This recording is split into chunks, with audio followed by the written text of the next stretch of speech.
السلام علیکم ورحمۃ اللہ وبرکاتہ۔ محترم سامعین، امید ہے کہ آپ خیریت سے ہوں گے۔ اللہ تعالیٰ آپ کو سلامت رکھے۔ آج آپ کے سامنے ان 10 چیزوں کو بیان کیا جائے گا جن کے بارے میں حدیث پاک میں آیا ہے کہ وہ فطرت اسلام میں سے ہے۔ حدیث مبارکہ ہے، حضرت عائشہ رضی اللہ تعالیٰ عنہ اسے بیان کرتی ہیں۔ انہوں نے فرمایا کہ 10 باتیں فطرت میں سے ہیں، یعنی دین میں داخل ہے۔ مظاہر حق میں لکھا گیا ہے کہ یعنی یہ 10 باتیں جو ہیں جو سب کی سب پچھلی تمام انبیاء کی سنت ہے اور ان کی شریعت میں یہ چیزیں نافذ تھی، اور پھر ان تمام پچھلی شریعتوں میں نافذ ہونے کے بعد بھی ان 10 باتوں کو ہمارے دین میں داخل کیا گیا، یعنی ہمارے دین میں بھی یہ 10 باتیں داخل ہیں۔ اور وہ 10 چیزیں کیا ہیں؟ وہی 10 باتیں میں آپ کے سامنے مختصراً عرض کر لوں۔ نمبر 1، اللہ کے نبی پاک صلی اللہ علیہ وسلم نے فرمایا، پہلی بات قص الشارب، مونچھوں کو کتروانا۔ یہ مونچھیں چھوٹی چھوٹی رکھنا شریعت اسلام کے اندر داخل ہے۔ علماء نے لکھا ہے کہ کم سے کم اتنی چھوٹی ہونی چاہیے کہ ہونٹوں کا اوپر والے ہونٹ کا جو نچلا حصہ ہے وہ کم سے کم انسان کو دکھائی دینا چاہیے، یعنی کم سے کم جو چھوٹی رکھنی ہے تو اتنی رکھنی ہے کہ اوپر والا ہونٹ کا جو نچلے والا حصہ ہے وہ دکھائی دینا چاہیے، اور یہی سنت ہے۔ لیکن ہمارے یہاں عرفاً آج کچھ الٹا ہی مسئلہ ہے، اللہ حفاظت فرمائے، کہ مونچھوں کو بڑھا دیا جاتا ہے اور داڑھیوں کو کٹا دیا جاتا ہے، حالانکہ سنت یہ ہے کہ مونچھوں کو کاٹنا ہے اور داڑھی کو بڑھانا ہے۔ دوسری بات جو وہ 10 باتوں میں سے ہے، وہی بات ہے وہ اعفاء اللحیۃ، اپنی داڑھیوں کو بڑھاؤ۔ اور داڑھی کو بڑھانا کتنا ہے؟ تو لکھا ہے علماء کرام نے کہ کم سے کم 1 مٹھی داڑھی رکھنا واجب ہے، اس سے کم داڑھی نہیں مانی جائے گی، لہذا کم سے کم 1 مٹھی کی مقدار داڑھی رکھنا واجب ہے۔ اس سے زیادہ اتنی بھی نہ رکھے کہ انسان بدنما لگے، اور اتنی کم بھی نہیں رکھے کہ جو شریعت کا حکم ہے وہ پورا نہ ہو جائے۔ تو دوسری بات ہے داڑھی کو بڑھانا۔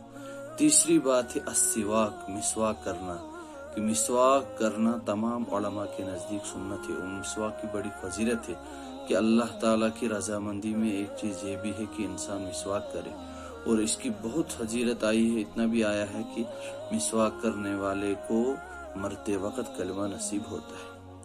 نمبر 4، وہ استنشاق الماء، یعنی ناک کو پانی سے صاف کرنا، یعنی جو وضو کے اندر سنت ہے، ناک میں پانی چڑھانا، ناک میں پانی ڈالنا، پانی سے ناک کو صاف کرنا، یہ وضو کے اندر سنت ہے، اور غسل کے اندر ناک میں پانی چڑھانا فرض ہے۔ تو چوتھی بات یہ ہے کہ ناک کے اندر پانی ڈالنا۔ 5ویں بات ہے وغسل البراجم، کہ انگلیوں کے جوڑوں کو دھونا، یعنی جو لوگ محنت مزدوری کرتے ہیں ان کے ہاتھ میں جو نشان پڑ جاتے ہیں اور بڑے بڑے شگاف پڑ جاتے ہیں، ان کے اندر ناپاکی، گندگی، مٹی، میل جمع ہوتا ہے، ناخنوں کے نیچے میل جمع ہوتا ہے، تو وہاں تک پہنچانا اور ان چیزوں کو صاف کرنا۔ حتیٰ کہ لکھا ہے کہ کانوں کے اندر کا حصہ یا گردن میں، کان کے پیچھے یا ایسی جگہیں جہاں پر میل جمع ہوتا ہے، وہ بھی اس بات کے اندر داخل ہے کہ ان جگہوں پر پانی پہنچانا اور اس کو صاف کرنا۔ 6ٹھی چیز فرمائے وقص الاظفار، ناخن کا کاٹنا، یعنی ناخن کاٹنا سنت ہے، اور ناخن جہاں سے بھی کاٹے جائیں صحیح یہ ہے کہ کاٹنا ہے، اور جہاں سے بھی کاٹا جائے وہ سنت ادا ہو جائے گی۔ البتہ بعض حضرات نے لکھا ہے، جیسے کہ مظاہر حق میں بھی اس بات کو لکھا گیا ہے کہ اگر کوئی چاہے کہ کوئی طریقہ، تو اس کے لیے بہتر یہ ہے کہ اپنے دائیں ہاتھ کی شہادت کی انگلی سے شروع کر کے پھر اس بیچ والی انگلی کو، اسی طرح آخر میں چھوٹی والی انگلی کو، اور پھر جا کر بائیں ہاتھ کی چھوٹی انگلی کو شروع کر کے شہادت کی انگلی تک پہنچائے، اور آخر میں پھر 2 انگوٹھوں کو ان کے ناخن کاٹے جائیں۔ اور اکثر علماء یہ لکھتے ہیں، بہت سارے حضرات یہ لکھتے ہیں کہ ناخنوں کو کسی اچھی جگہ پر دفن کر دیا جائے۔ بعض حضرات نے لکھا کہ اگر پھینک بھی دیا جائے تو کہیں سائڈ پہ پھینک دیا جائے، لیکن ناخنوں کو کسی گندی جگہ پر یا جلانا یہ صحیح بات نہیں ہے، درست نہیں ہے۔ تو چھٹی چیز ہے ناخن کاٹنا۔ ساتویں چیز ہے وَنَطْفِ الْإِبِطِ، بغل کے بالوں کو کھیڑنا، یعنی بغل کے نیچے جو بال ہیں، بازوں کے نیچے جو بال ہیں ان کو کھیڑنا۔ صحیح بات یہ ہے کہ ان کو کھیڑا جائے، یعنی خرچ لیا جائے، صحیح بات تو یہ ہے، لیکن یہ اس کے لیے کہا گیا جو برداشت کر سکتا ہے تو اس کے لیے مستحب اور سنت یہی ہے کہ بالوں کو کھیڑے، اور اگر ایسا نہیں ہے تو وہ مشین بلیڈ وغیرہ استعمال کر کے وہ اس کو صاف کر سکتا ہے۔ اور اسی طرح 8ویں چیز فرمائے وحلق العانہ، زیر ناف کے بال صاف کرنا، یعنی بغل کے بال بھی چھٹی چیز ہے، اور 8ویں چیز ہے وحلق العانتی، زیر ناف کے بال صاف کرنا۔ تو زیر ناف کے بال کے متعلق بھی یہی ہے کہ ان کو تراش لیا جائے، ان کو کاٹ لیا جائے، لیکن یہ نہیں کہ اگر کوئی کینچی سے ان کو کاٹتا ہے تو کہا وہ سنت ادا نہیں ہوگی۔ اور صحیح بات یہی ہے کہ، اور شرعی مسئلہ یہ ہے کہ زیر ناف کے بال اور بغل کے بال 40 دن سے کم، 40 دن نہیں ہونے چاہیے، 40 دن سے کم میں ان کو صاف کیا جائے، کاٹ لیا جائے۔ لیکن اگر کسی نے 40 دن تک رکھے اور پھر اسی حالت میں نماز پڑھتا رہا تو کہا اس کی نماز مکروہ ہو جاتی ہے، اس کا کھانا پینا مکروہ حالت میں وہ کھاتا ہے۔ لہذا 40 دن سے کم میں اپنے بغل کے بال اور زیر ناف کے بال صاف کرنے چاہیے۔